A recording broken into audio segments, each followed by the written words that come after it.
You ever been going down the highway at 70 miles an hour and you see a aluminum tanker truck next to you and you kind of peek over, check out some of the welds? You know, it's a sickness. You could be walking on a bridge looking at some beautiful scenery, but as a welder, what are your eyes pulled toward?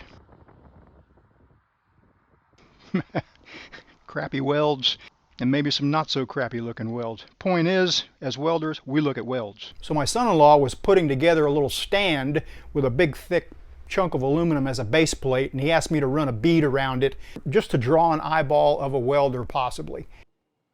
So instead of just using a plain block of aluminum and fastening our gloves to it, we just decided to run a bead around all four corners. And that's what this video is about. We'll speed it up quite a bit. First thing you want to do is get it somewhat clean. If you want a good looking bead without black specks in it, clean the filler wire.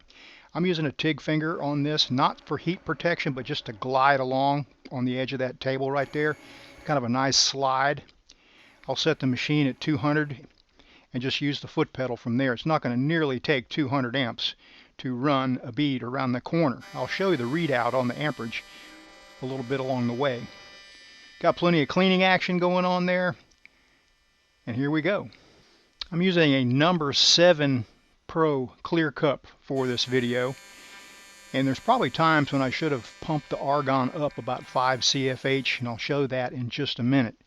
117 amps is pretty much what it took to run a bead here on the edges of this piece. Even though it's an inch thick, just to melt a bead on the very corner doesn't take all that much heat. I hit a point here on this little run where I kind of outran my cleaning action. I was picking up my travel speed, and there, you see that big chunk of black soot there? You can outrun your cleaning if you're not careful. Sometimes you want a bigger gas path, and you can get one by a large diameter gas lens using a larger cup. I generally don't use larger than a number 8 for aluminum, but you get quite a gas path here, and watch that cleaning action just dance around on a wide area. And that's very helpful for dirty aluminum and for castings. Watch it bake that soot away here as I just let that cleaning action work before I ever puddle anything. And if you are doing a casting or some kind of dirty aluminum where a lot of stuff is cooking out of it, you might want to slow your travel speed down a little bit so you don't outrun your cleaning path. Now let's get back to that bead on the corner. I added just 2 or 3 CFH to the argon flow here, and you can see the cleaning action and cleaning path is a little bit wider. And I'm slowed the travel speed down just a little bit too. That helps.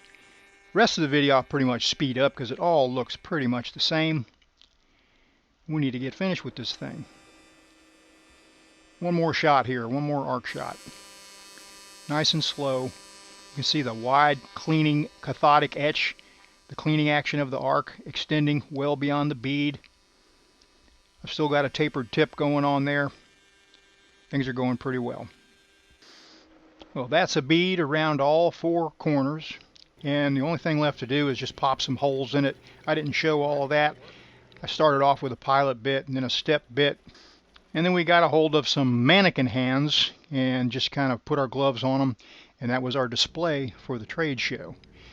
We got a few orders from some local welding supply stores at this trade show, so it was definitely a success. The rest of this video shows a lot of different applications for the TIG finger, and I'm also trying to get you to try one. TIG welding requires a steady hand, and you don't always have a place to prop that's convenient. But if you've got a TIG finger in your pocket, you've got a prop in your pocket. You can prop right next to the weld, right on the hot metal. You can hang in there for a really long time without ever even feeling any heat. That lets you focus on making a good weld instead of how bad your fingers are burning. Maybe you can relate to this. I know I can. I've hung in there too long when things are going well, trying to finish a weld and not make an extra tie-in to make the weld looking good, and I wind up with a bad burn on my knuckle or whatever finger I'm propping on just because I didn't want to stop. I don't wear a TIG finger for every single job I do, but it gives me a lot of options. Some welds get really hot really quick, like aluminum. If you know, you know. Whether you're up overhead, out of position, or on the bench, it's going to help you hold a steady hand, especially on small bore pipe. I walk the cup when I can, but there's times when you can't. There's stuff in the way. With a TIG finger in your pocket, you can freehand and still be steady, even on preheated pipe. Imagine trying to prop on a 5F aluminum test like this without a TIG finger, just with your bare glove. After half an inch, it would be so hot you wouldn't be able to do it. With a TIG finger, you can make the hole run, not ever get hot. If you've got a 6G pipe test in your future, you'd like to have a TIG finger in your pocket. There are certain root pass techniques that work better without any side-to-side motion, and that happens easier with a TIG finger than it does walking the cup. Just another option. On long runs of aluminum, you can drag that TIG finger right next to the weld. Your fingers will never get hot, and you can be steady and smooth. TIG finger comes in a regular size as well as an XL size for people with big fingers, or you can slip 2 fingers in it for added protection on those really hot jobs. Made in the USA by friends and family, made from material made in the USA.